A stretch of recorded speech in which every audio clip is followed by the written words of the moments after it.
Hello everyone, we are back with Chapter 9 of our Chem 51 or GOB course. The topic of Chapter 9 is solutions, and we are looking at the following contents. We're looking at solutions in general. We're looking at concentration, the dissolution process, properties of solutions, chemical equilibrium, Le Chatelier's principle, and we'll finish off by mentioning osmosis and diffusion. So let's start off with solutions. So there's some vocab here. So we've seen in previous lecture that we have matter categorized as pure and mixtures, and one of the mixtures is homogeneous mixture. So we can have a heterogeneous mixture where there's features, it looks different. We can have a homogeneous mixture where homogeneous means there's no features or it's uniform. And solution is essentially another name for a homogeneous mixture. A solution is made of two broad components, a solute and a solvent. And rather than the phase of the material being the deciding factor, like solid, liquid, or a gas, just the contribution of the material to the solution is what decides whether it's a solute or a solvent. So a solute is the minor component. It's in the lowest abundance. You can have more than one solute, but you typically only have one solvent, and it's the thing that's in the majority abundance. Like dissolves like. So solvents that are polar will dissolve solutes that are also polar, and solvents that are non-polar will dissolve solutes that are also non-polar. Ionic compounds can also dissolve in polar solvents. It really depends on the competition between the solvation energy and the ionic interaction of the ionic compound. That can get complicated, and but later we'll see some examples if they come up. Water is a very nice solvent because it can dissolve a range of ionic compounds and polar compounds as well. And we see both types of solvation in biochemistry, for example, where we can have polar molecules dissolved in water. We also have a multitude of ionic compounds dissolved. Okay. This just reminds us, so this slide just echoes what the previous slide said. Don't think that only a liquid can be a solvent. You can clearly have a gas as a solvent. It really depends, or a solid as a solvent even. It really depends on which is the major component. That's always the solvent. Okay, there's a nice cartoon down here on the right, soluble and insoluble. So again, there's more vocabulary here. So for example, if we have sugar and water, and let's say in this case that sugar is the solute. So not because it's a solid, but because it's the minor component.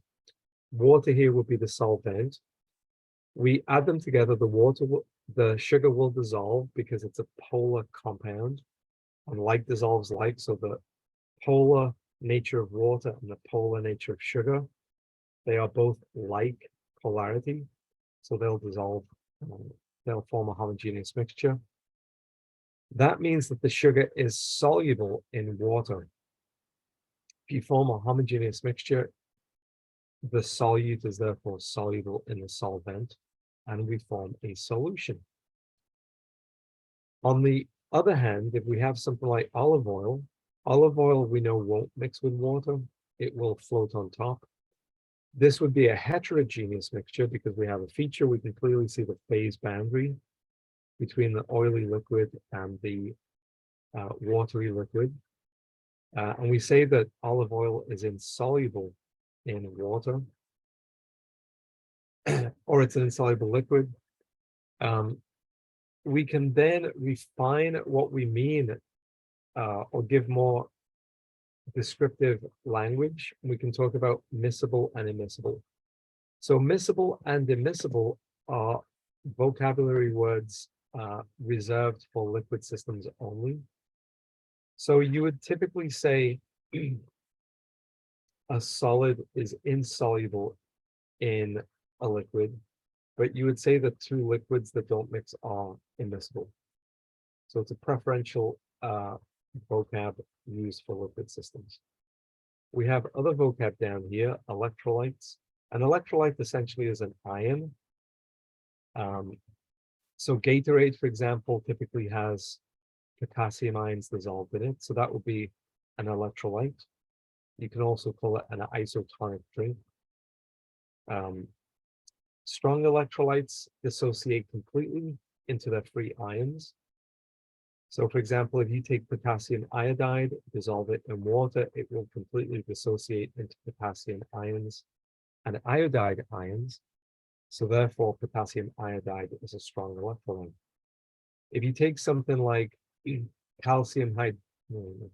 you take something like barium hydroxide or iron 2 hydroxide or one of the hydroxides, that would be a weak electrolyte because it would mainly stay bound with its counter ion, and only a negligible amount of it would dissolve. So that would be a weak electrolyte.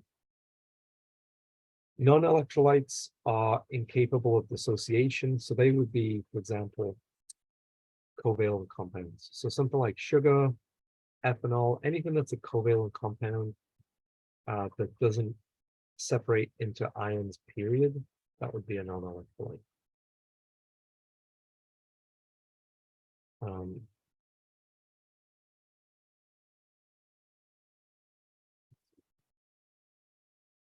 Okay, concentration. So if we qualitatively, if we have a solute dissolving in a solvent, it's nice to be able to quantify to what degree it dissolved. So there are numerous ways you can do that in, let me make sure I didn't skip a slide. Yeah, there are numerous ways you can do that. Some are more relevant to different chemistry disciplines than others. Because of the fact that usually students take a GOB class because they're headed to an allied health field or a nursing field or something related to patient care in some way.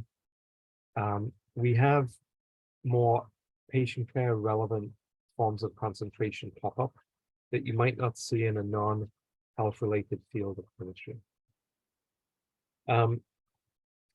So we're going to introduce a couple, there's going to be a few different types of concentration, but what they all have in common, they're always a fraction, and the numerator is always the piece or the part, and the denominator is always the whole.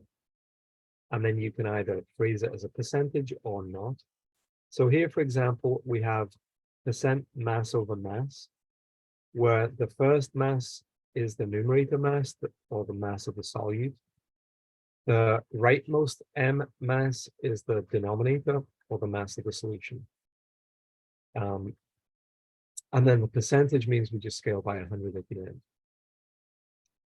end. So it's literally telling you how many grams, for example, of it in gram. And it doesn't have to be, so long as the units of mass are the same, the units of mass will cancel. Well, let's, for argument's sake, say it's gram, because there's gram in the table here. Then obviously the higher the percent mass value, the more solute is dissolved in the solvent. So for example, if we see, let's look at a reasonable example. Yeah, so sodium chloride, this third from bottom, it says that the solubility in grams in 100 ml of water is at some temperature not specified, is 36.0 grams. What does that mean? That means if you take 100 grams of water, you can potentially dissolve 36 grams in it of sodium chloride. That's what it means. Now, the higher the solubility, the more like the solute and the solvent are. It gets complicated, so we'll leave that there. Okay, other ways that we can look at concentration, we can look at, so these are all relatives, and actually the first one is just a duplication, just to get them all on the same page. So we've just seen mass percent. We can reiterate that to compare it with its cousins here. So mass percent we've looked at. We can have volume percent, and we can have a hybrid of the two, or mass volume percent. Again, the numerator is always the part or the piece that we're interested in quantifying. The denominator is the entirety of the solution. So we're ultimately looking at fraction. Molarity is the general, usually the first, and arguably, at least in my opinion, the most important type of concentration because it's the most common. So molarity is moles of solute per liter of solution. So instead of having mass or volume, we have moles, and the denominator must be in liters just by definition. And again, although we probably won't have practice problems in these slides because they get too long otherwise, I will have practice homework and practice quizzes for my students. Okay, another way that we can look at concentration are equivalents. Now, equivalents are tricky only because they're different than the other ways of looking at concentration. But once you get a handle on them, you can see that they're useful. What makes them tricky is the meaning behind equivalent varies. So you have to have some understanding of what the system is to be able to decode what the relevant equivalent is. For example, if you're looking at equivalents in acids and bases, the equivalent is the proton and the hydroxide ion. If you are looking at equivalents in redox chemistry, the equivalent are electrons. So it really depends. It's the natural currency of the reaction you're doing. That would be the equivalent. So to use an analogy, the equivalent is to concentration what currency is to a country. So if you go to Europe, the equivalent to the dollar would be the euro. If you go to Canada, the equivalent to the dollar would be Canadian dollar. So you have to know where you are to know what the appropriate equivalent is. So to bring it back to chemistry, you have to know what type of chemistry you're doing to choose the relevant equivalent. So here, the equivalent is not always a molar charge. It's just relevant here in this example.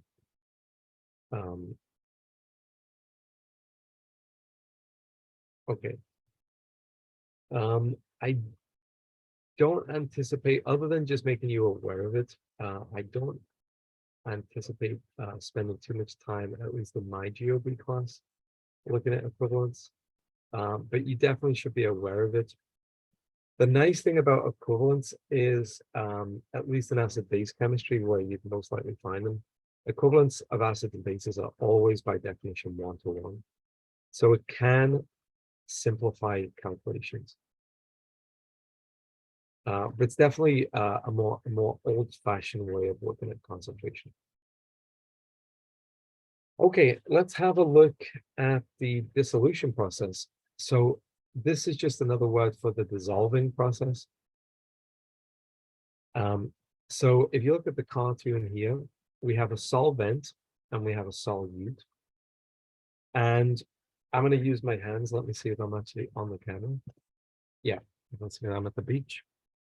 So let's see what it looks like on the camera. Let's say the hand with the ring on is the solvent, and the hand without the ring is the solute. Okay. I need to combine them to make a solution, but right now they don't combine because they're all stuck together. Just like in the beaker here, all the solvent molecules are interacting with each other. They're all stuck together. All the solute units are interacting with each other. They're all stuck together. All right, so they don't mix. I've got to invest energy to separate all the solvent molecules. So I've fanned out my fingers. I've got to invest energy to separate all the solute molecules. I'll fanned out my fingers again. And now they can come together and form a solution or a homogeneous mixture.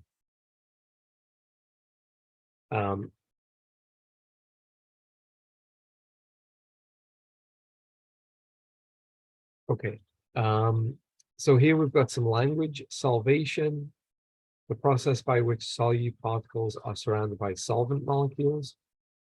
Hydration is specifically solvation by water molecules. And then dissolution, the process where a solute in the gaseous, liquid, or solid phase dissolves in a solvent to form a solution. So there's some vocab, but I think being able to sketch down, to aid your thought process on an assessment or in the homework, to be able to write down a sketch of the process or use this like hand analogy that where you separate your fingers and then combine them. It can set the stage for what's happening physically in the system.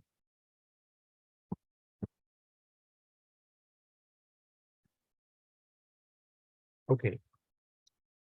This shows you specifically solvation of ionic compounds. Oh, actually, no, it shows you ionic and covalent. Okay, so this top one here, it's a three-dimensional cube, and you can see that it's supposed to represent a polar solvent that's dissolved in water.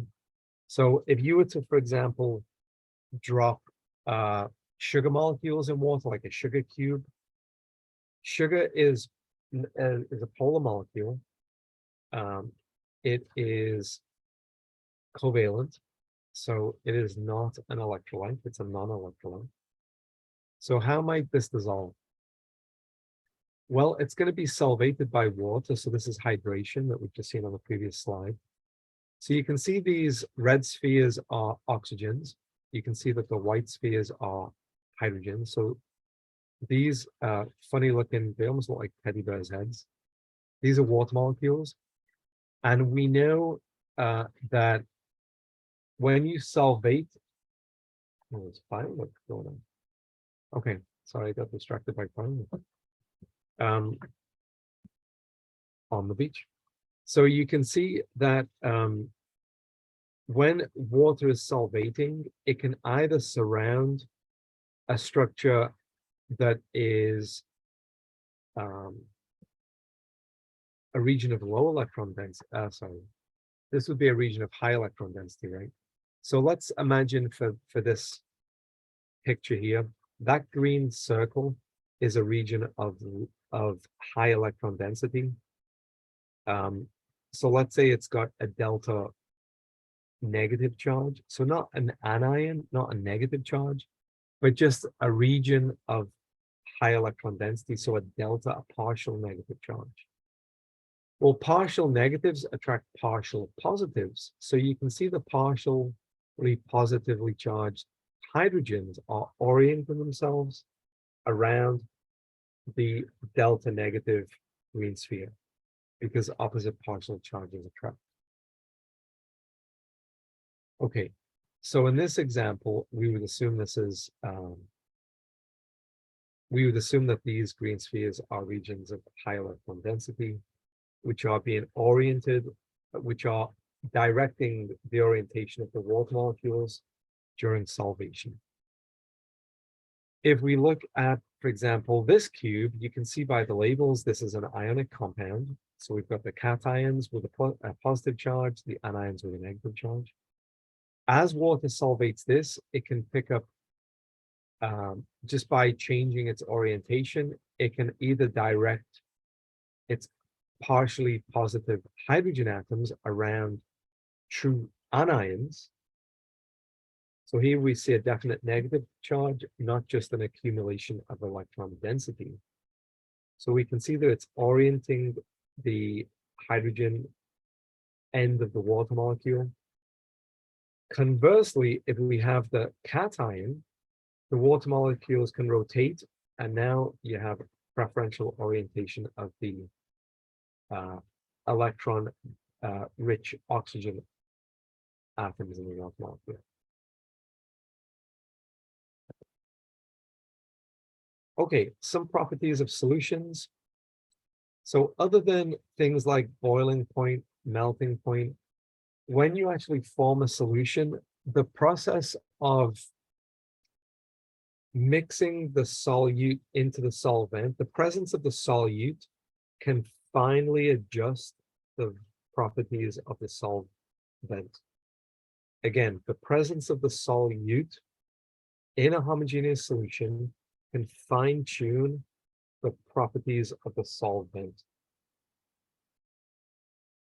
For example, when you add salt, so regular table salt, to water, you tend to raise its boiling point. When you add antifreeze to water in a car radiator, you tend to lower its freezing point and raise its boiling point. So the act of contaminating a water sample tends to alter the physical properties of the water, provided you have a homogeneous solution. Okay, these in general are known as colligative properties. The word colligative means depends on the sample, depends on the quantity of the sample. It doesn't matter what the contaminant sample is. It just depends on how many of them there are. So to give you an analogy,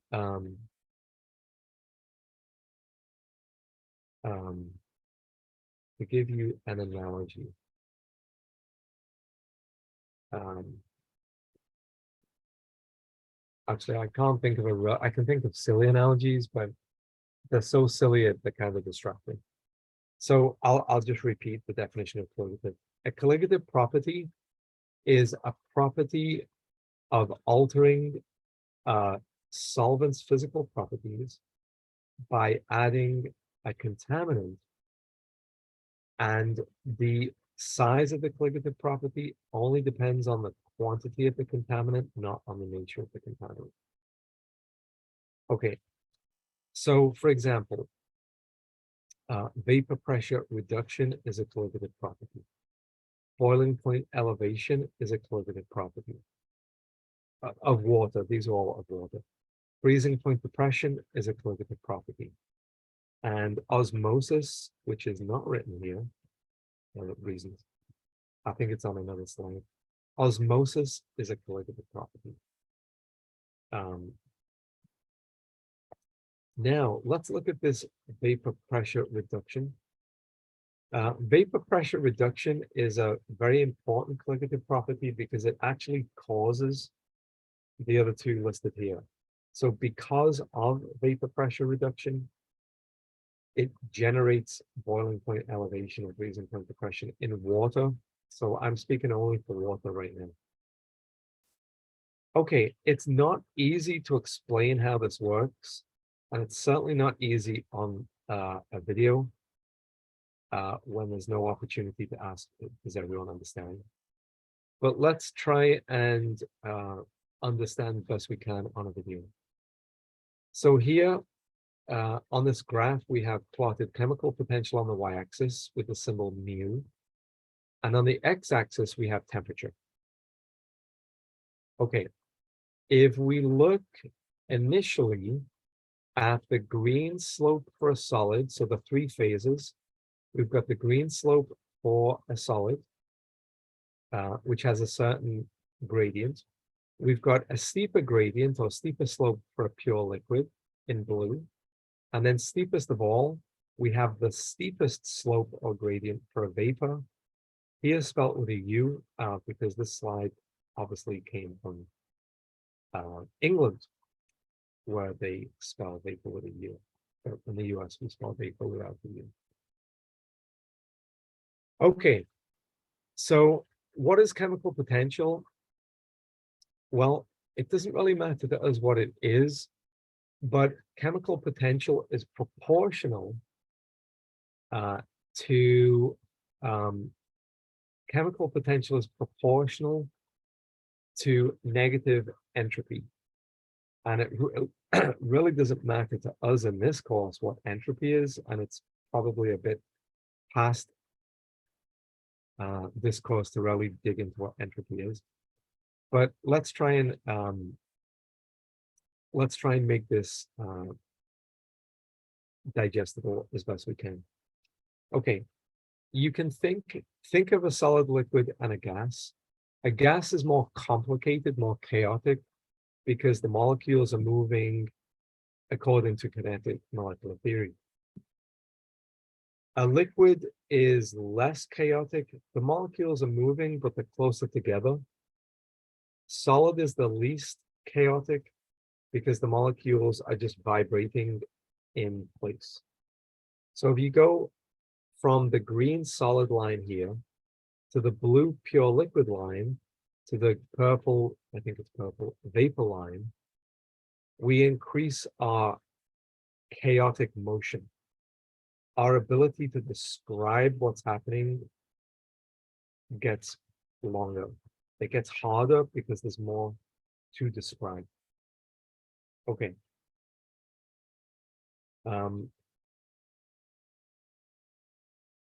So if we look at this slope, we can see that all three of these slopes are negative slopes. They're all going from, looking at the graph from left to right, they're all decreasing. So if we imagine that a slope is rise over run, these are decreasing. So it would give you a negative slope. So a positive slope would increase looking from left to right, a negative slope decreases from left to right. So solid is the least negative slope, pure liquid is the medium negative slope, vapor is the greatest negative slope. Okay. I commented earlier that chemical potential is proportional to negative entropy. So this negative chemical potential, if it's proportional to negative entropy, it's actually given me the negative entropy adds to the negative slope. So we have two negatives. It gives me a positive entropy. So entropy, this thing that's proportional to negative chemical potential, entropy, a positive entropy is proportional to the chaotic description of the material. So vapor, most negative slope, most positive entropy, most chaotic. Solid, least negative slope, least positive entropy, least chaotic motion. Liquid somewhere in the middle. Okay. Again, I warned you this is hard to describe with hand waving and a video. But you can rewind the video, have a think of that. If nothing else, you can write it down. Okay, now let's look at the pure system where everything's just a blue sphere and the system that's clearly contaminated by these yellow blobs. If you were blindfolded and you were to dip your hand into that bucket on the left, the probability that you would pull out a blue sphere is 100%. If you were blindfolded and you put your hand in this contaminated blue bucket, the probability that you would pull out a blue sphere is less than 100% because you might pull out a yellow sphere. So by adding a contaminant, by dissolving a solute, we have increased the chaos of the solution with respect to its pure liquid. So this is a more chaotic system because it's got lower probability of reproducibility. Okay. Okay. So as I go from the pure liquid to the contaminated liquid, I'm going to increase the chaotic nature of the material. Okay. So that means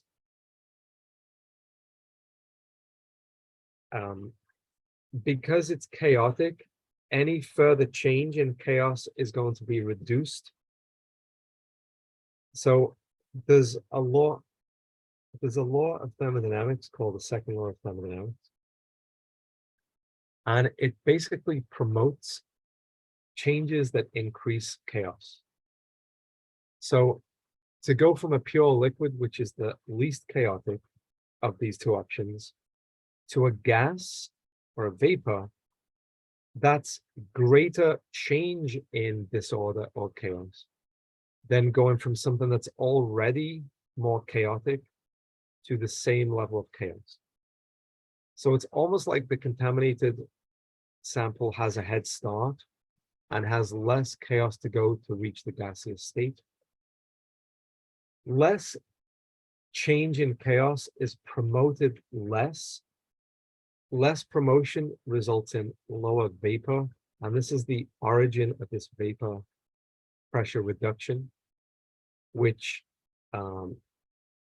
essentially would pull down. So that's why you've got this red line here representing a solution. We've literally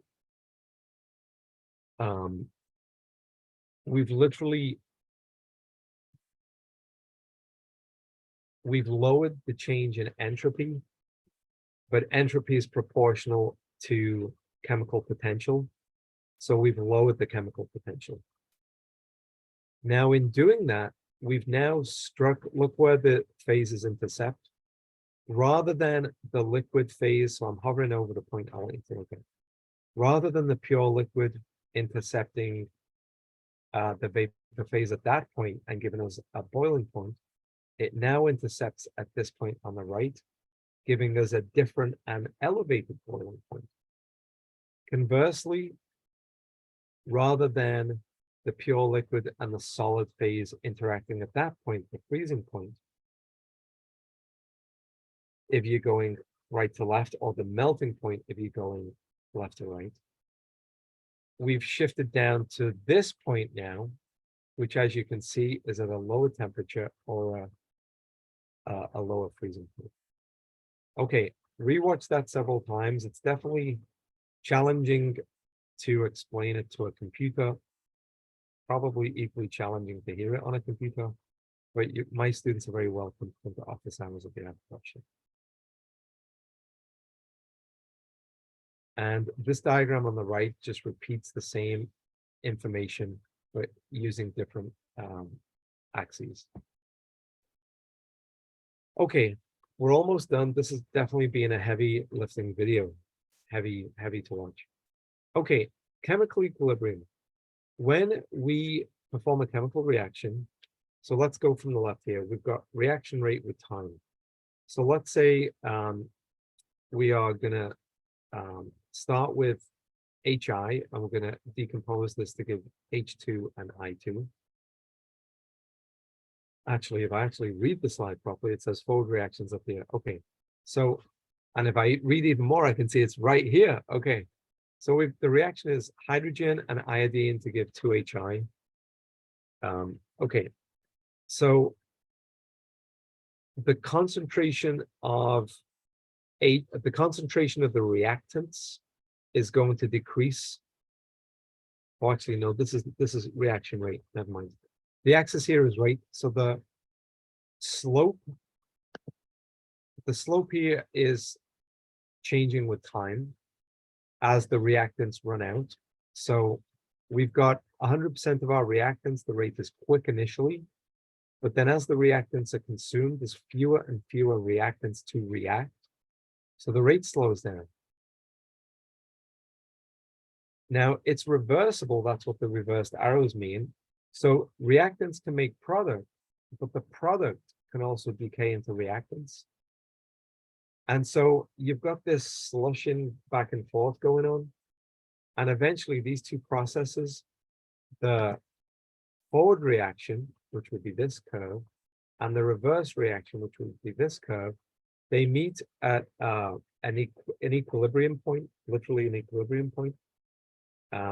And thereafter, no net change happens. There's still dynamic forward and reverse reaction happening, but by definition, when you're at equilibrium, your forward and reverse reactions occur at the same rate. If we were to look at this process here, so we can look at a rate of the forward reaction. The rate of the forward reaction depends on the concentration of reactants. So let's say we have reactant A and B producing product C and D. Then the forward reaction rate would be some constant for the rate constant for the forward reaction, Kf, multiplied by the concentration of reactants A and B, raised to some coefficient X and Y. If it's at equilibrium, that would be equal to the same expression for the reverse reaction. So we'd have some reverse reaction rate, Kb, and then concentration of products, C and D, raised to some coefficient L and N. We can write an equilibrium expression because we know at equilibrium the rates are equal, so we can set them equal to each other and collect like terms. So if you look at this thing up here, we can divide both sides by Kb, so we get Kf over Kb. And then we can divide both sides by Axby, which brings Axby over to the right side as a denominator. So this ratio of rate constants, or this ratio of products over reactants, is symbolized by an uppercase K, which is an equilibrium constant.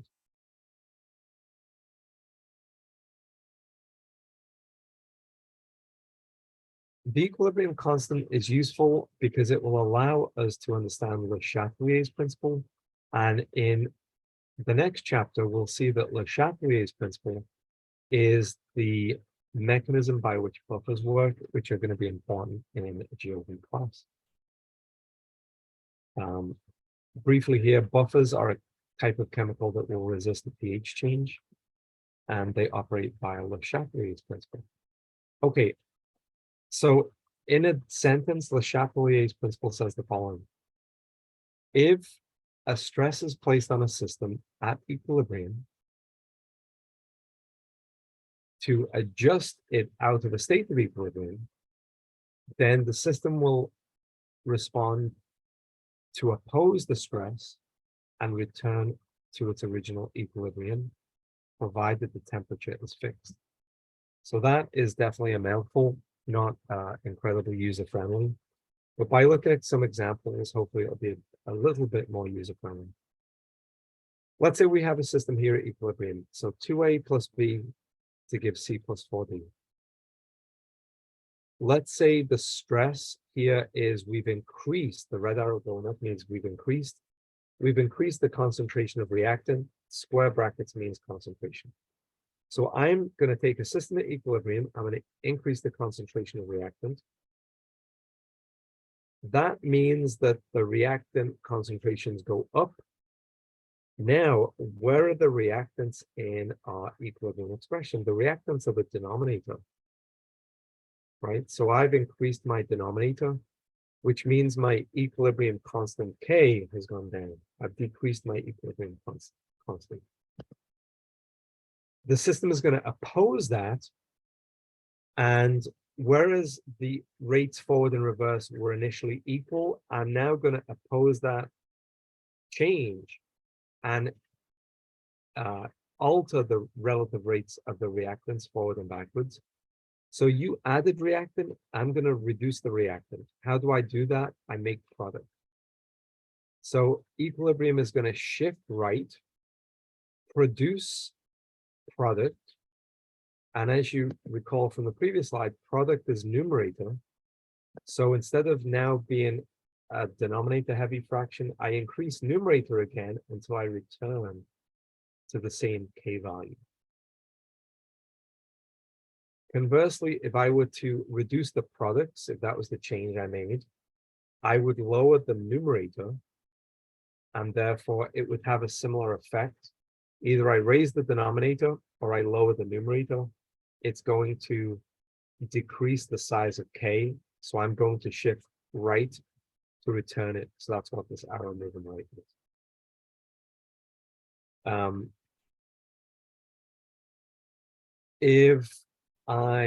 So looking at the second one, if I increase the pressure, I'm going to stress the high pressure side. So stresses imposed stress the like stress.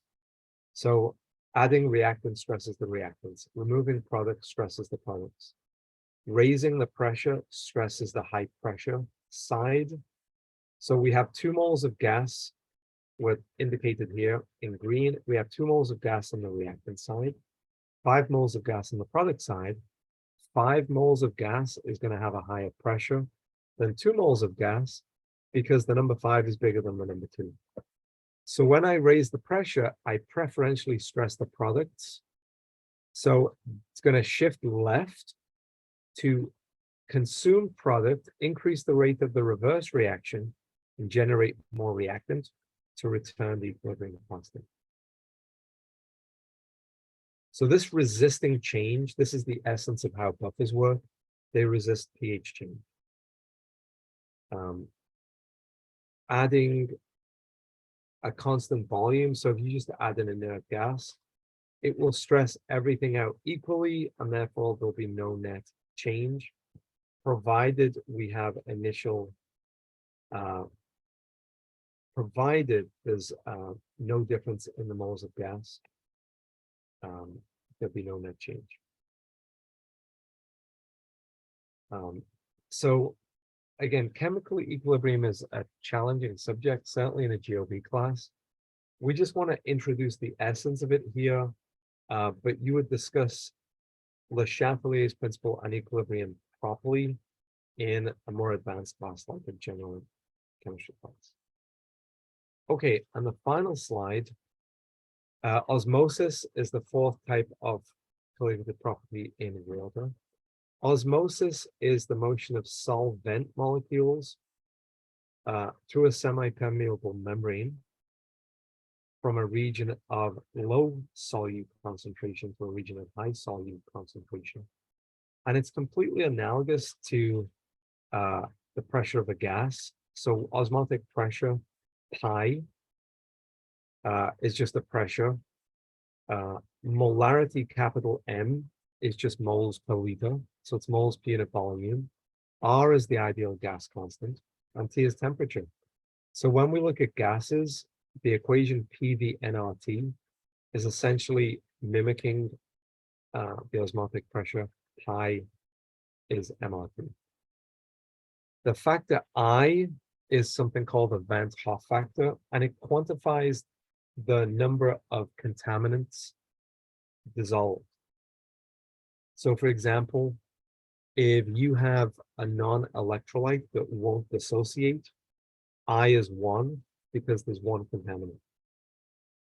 If you have something like sodium chloride, which when it dissolves, it separates into 2 components, sodium cations and chloride anions, then I is 2 because there's 2 components. If you have something like aluminum chloride, which when you dissolve it in water, which you shouldn't because it's very reactive, but let's say you did safely, you dissolve aluminum chloride in water, it will separate into an aluminum 3 cation and 3 separate chloride anions. So that's 4 ions total. So the Van't Hoff factor I for aluminum chloride would be 4. Okay. And that is the end of this longer than expected video.